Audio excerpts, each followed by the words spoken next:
All right, I got a theory, and it's not one that I think people would really think about, but it's something I've noticed over the past couple years, and it's something that I don't think has had enough light put upon it. It's not a perfect science. It's not something that's a 100% guarantee by any means, but it's something that I think a lot of people could use moving forward. And my theory is this: you can relatively accurately see who will make the playoffs and compete for championships and possibly win those championships, all based on the spring Las Vegas race. Now, this goes back all the way to 2004 with the start of the chase era, and I want to kind of go through a bit of it to start with. Now, first off, we're going to look from 2004 all the way to 2021 on the top 10 finishers. And when you look at all of these races, all 18 of them, all but one have 5 or more of the top 10 finishers making the chase or playoffs, which is pretty impressive seeing how for a long time it was 10 to 12 drivers. You look through and some of the ones that are lower are like 2004 with 5, same with 2020, and then there's one outlier being 2009. But to be fair, you'll see through the rest of this video, 2009 is an outlier completely when it comes to every measurable statistic, except for one major one. But we'll get to that. When you look through, though, for the most part, before 2014, it was on average that around 6 or 7 of the top 10 finishers would be making the chase, which is a pretty high percentage when you think about it. Once you get to 2014, when you have the win and you're in, of course it's going to go up a bit, but all but one from 2014 was 7 or more making it. And most of those were actually 9 of the top 10 finishers making the playoffs at the end of the year.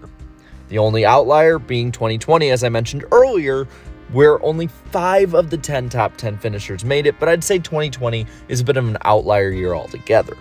Now, as for those in the top 10 that made the Final Four, every year since 2014, at least 2 of the 4 Final Four finishers finished in the top 10. Now, of course, in 2015, only 3 of those that made the Final Four competed in Las Vegas, seeing how Kyle Busch was hurt. But when you look past 2017, there were only 2 years where less than 3 made it, whereas the other 3 years were 2021 with 3 finishing in the top 10, and then in 2018 and 19, all 4 of the Final Four drivers finished in the top 10 at Las Vegas.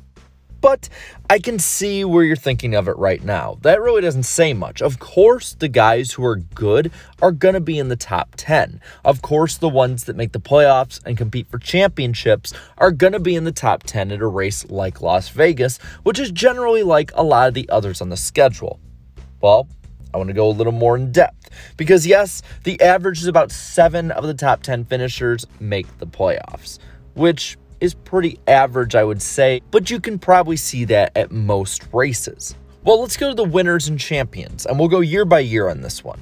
In 2004, Matt Kenseth won the race, and he made the chase, finished 8th in the final point standings, whereas Kurt Busch, who won the championship, finished 9th at Las Vegas.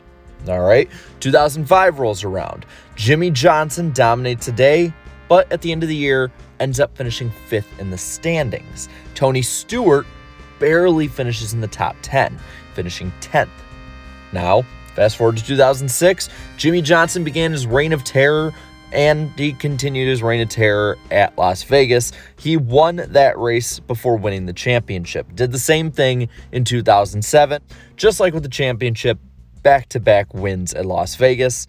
2008 was a bit different. Carl Edwards won that race, and Jimmie Johnson actually finished 29th. Jimmie Johnson that year was the first driver to not finish in the top 10 at Las Vegas before going on to win the championship in the chase.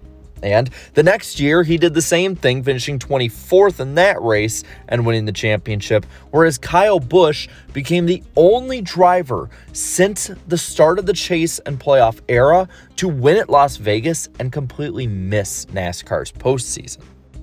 Well, 2010 kind of got back on track. Jimmie Johnson won before winning his 5th consecutive title, whereas in 2011, Carl Edwards won before, well, technically scoring the most points, but losing in a tiebreaker to second-place finisher in that race, Tony Stewart.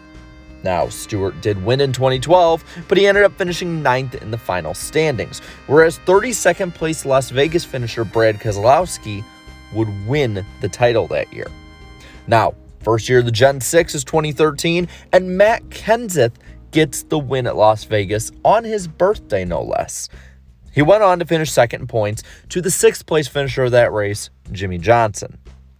Now, let's go on to the chase/playoff era when you have win and you're in.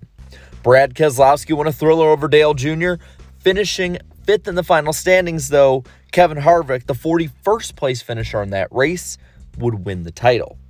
Now, Harvick did win in 2015, and he was the highest finishing driver in that race when it comes to points finish, but he finished behind Kyle Busch, who was out, so that's kind of another outlier that we're going to kind of throw out there. 2016 sees Brad Keselowski win the Las Vegas race. He finished 12th in the final standings, whereas 3rd place Vegas finisher Jimmie Johnson would get the championship. Now, at the official start of the playoff era, Martin Truex Jr. would win at Vegas before winning the championship. Kevin Harvick would win in 2018, but would finish 3rd in points, as 7th place Vegas finisher Joey Logano would go on to win the 2018 title. Logano then won in 2019, but finished 5th in points, missing the final 4, whereas Kyle Busch, who finished 3rd in this race, would win the championship. Logano won 2 years in a row, winning in 2020, but he would finish 3rd in points in 2020, while 26th place finisher Chase Elliott would win the championship. But in 2021, it kind of went back to normal with the Hendrick driver winning at Las Vegas before winning a championship. This time, it was Kyle Larson. When it comes to the winners of Las Vegas races, you can see for the most part they do pretty well in the point standings. Every single one of them performed well enough to make the current standard of NASCAR playoffs. They averaged a 4.22 average finish when it comes to their points finish. There are 5 championships among the winners from 2004 to 2021 in the same season. 9 of those seasons saw the winner finish in the top 2 in the points, and 11 of those 18 seasons saw the winner of Las Vegas in the spring finishing in the top 4 in points. Now, as for champion, the champion on average finishes around 11th on average at Las Vegas, definitely brought down a lot by the DNFs that you see. But here's the thing, for the most part, these drivers, even if they don't finish all that well, do run well at Las Vegas. The big point that I have when it comes to really finding out who is going to be good is looking at laps led. See, taking out Kyle Busch, of the 17 races the champion has run in at Las Vegas in the spring, 15 of those have seen that eventual champion lead at least 1 lap.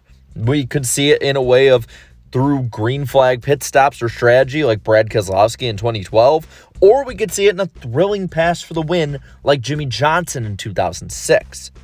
Actually, when it comes to the champion participating in the Las Vegas spring race, the last time a champion didn't lead a lap in this race was Jimmie Johnson in 2008.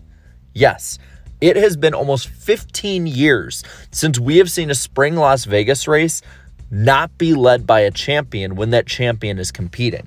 I get the Kyle Busch statistic kind of ruins that, but let's be real, with how good he ran in 2015 and how good he is at his home track, he probably would have led, and it's pretty safe to assume he would have. And when you look at the playoff era in particular, when it comes to the winners, the winner of the Las Vegas spring race has not finished lower than 5th in points ever in these 5 seasons. And only once, Joey Logano in 2019, has a driver who's won this race missed the final 4. Also, since the start of the playoff era, the winner of this race has not led less than 54 laps in said race. I know this isn't a perfect science, and I know a lot of things have changed. We've seen the configuration of this track change. We've seen the points format change 5 times since this statistic could start. But the thing is that for the most part, all of these things line up to show you common denominators. The 2022 champion more than likely is going to finish in the top 10 in this race. Not only will they finish in the top 10, but they will be one of probably at least 2 or 3 members, maybe even all 4, that finish in the top 10, and they will lead at least probably a lap. They'll probably run up front, and aside from Chase Elliott, the last 5 champions have all finished 7th or higher in this race. So more than likely, if they're not crashed out while leading, they're probably going to run pretty well in this race. They're going to be a factor, and you can kind of judge from that. With all that being said, I want to pass this on to you. What are some crazy theories you have that help you figure out who's going to be good at different races or at season's end or in anything in general? Give me your crazy theories down in the comments below. While you're at it, leave a like on this video, share this video, subscribe to my channel for more great NASCAR content, and also to all my great channel members, thank you so much for your generous support. So until next time, have a good one.